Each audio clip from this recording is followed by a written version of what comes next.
Hello everyone, it's me, the Real Local Maniac. I am back, and I'm also back with the return of the 8-Bit Wars. Now, what I'm going to do today, I'm going to go back to where it all started from, which was Rastan.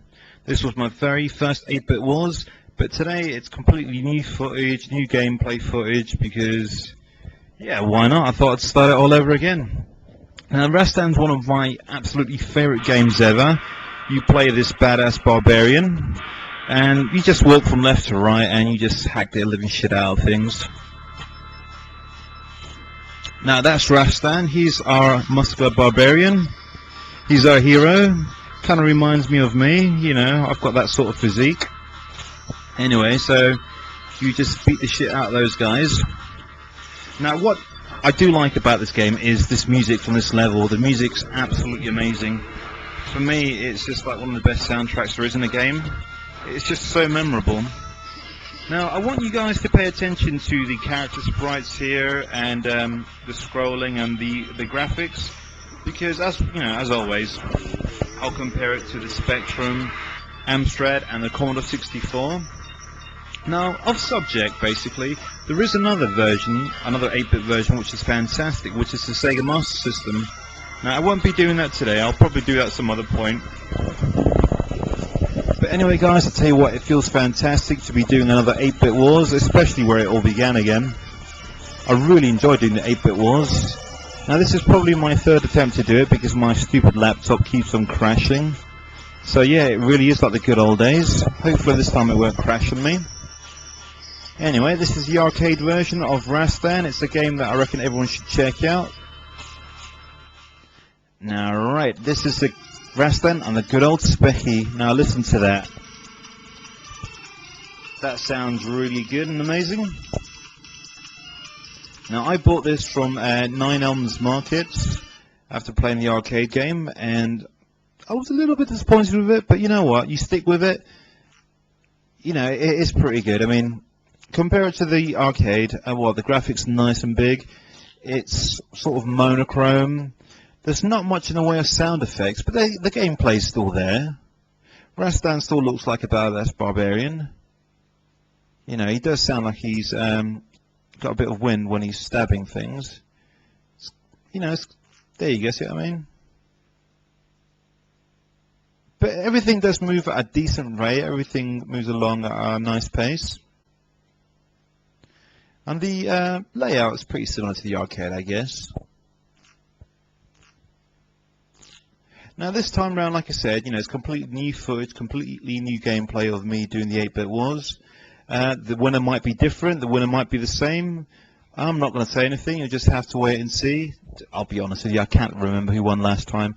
I'm just judging who the winner is from from playing it now, basically. But I'll tell you what, I love doing the 8-Bit Wars.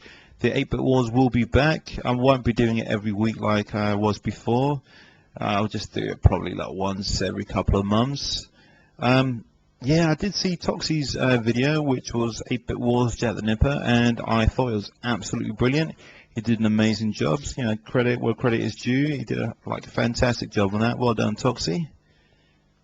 But yeah, this game is nice, but you know what takes away from this? It's the background. I think they tried to be a little bit too ambitious, and it's kind of hard to see sometimes. But all in all, you know, it's a good game. Wouldn't say it's the greatest version though. Alright, here's Rastan on the Amstrad. Now, to me, I always thought he looked a little bit like Lion-O there from the Thundercats. Now the music's very, very similar to the Spectrum version, because I think they used the same sort of sound chip. What was it? The AY something sound chip? God knows. But anyway, Rastan's looking a little bit more like the arcade version there. This is really nice and colourful. All the character sprites are nicely done. It's a little bit slower in this version than the other version. You know, if anything, this actually looks a little bit like the Sega Master System version. I do like the way the characters are nice and chunky. They're not as big as the as the Spectrum version, but they look that little bit meatier. And I love the use of colour. I mean,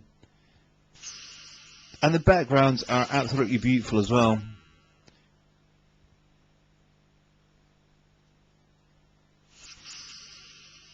Yeah, this is a good game. Climb up that rope. There we go. Not great animation when he's climbing up the rope, but hey. So what? No, I mean this is a great conversion, absolutely fantastic conversion. There's one little bit here I think that drives me insane. That's nothing like the arcade version. All of a sudden, when you jump around here, or is it the next bit? You get all these. Yeah, here it is. All these bloody bats that just come out of nowhere. What the hell's up with that? But I mean, I think everything does look clear. Everything does look like its arcade counterpart. You know, the way it should be. So I think this does its job basically. It's a great conversion. I wouldn't say it's great as arcade conversion, but it's still it's a decent conversion. Come on. I'm not sure if I mentioned before, but Rastan did have a few other sequels. I played Nastar, which was Rastan 2. I played that on the Mega Drive. I never actually played it in the arcade. I recently have though. And then there's Rastan 3, which is very similar to Golden Axe, which I think used a 3-screen arcade machine thing. I might be wrong on that. But to me, Rastan #1 will always be my favorite. It just had like a nice class. It was music, just everything really. I can't get up that bloody rope, can I? Jump along, jump up, jump down. Okie dokie, now here we have Rastan on the Commodore 64, and the music's done by Martin Galloway, and Martin Galloway was one of the Commodore 64's best musicians, did some great stuff. Now you had a choice to have sound effects or to play it with music. I've chosen to go with the option to play with music. There we go. Now, if you listen to that music, it sounds fantastic. Now, the graphics aren't as great. I wouldn't say they're as colourful as the Amstrad. But you know what? This plays a little bit faster. And it feels a little bit more responsive. But graphic-wise, I'd definitely go for the Amstrad. For size of sprites, if that means anything, I'd go for the good old Specky. But yeah, this version... Ooh, I hit the water there, but nothing happens. Oh, I'm dead. But I tell you what, this music is fantastic, isn't it? It really does sound like its arcade counterparts. In certain games, actually, I found that the Commodore 64 excelled over its arcade counterparts. Like if you play a game like R-Type or some of the older games, actually. Yeah, we'll be doing some new 8-bit wars as well at some point. Some of the games I never actually managed to do as well. I'll also be doing 16-bit wars. But like I said before in my other videos, I'm not going to be doing them every day like I used to. I'm going to just do them when I have the time.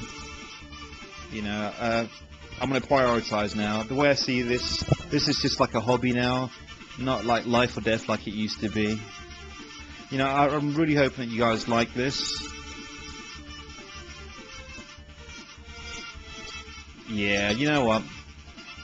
I think I've made my decision who's actually won this game. Alright, the winner of today's 8-bit wars is the Commodore 64. Alright, I'm the Real Locomaniac. Thanks very much, guys.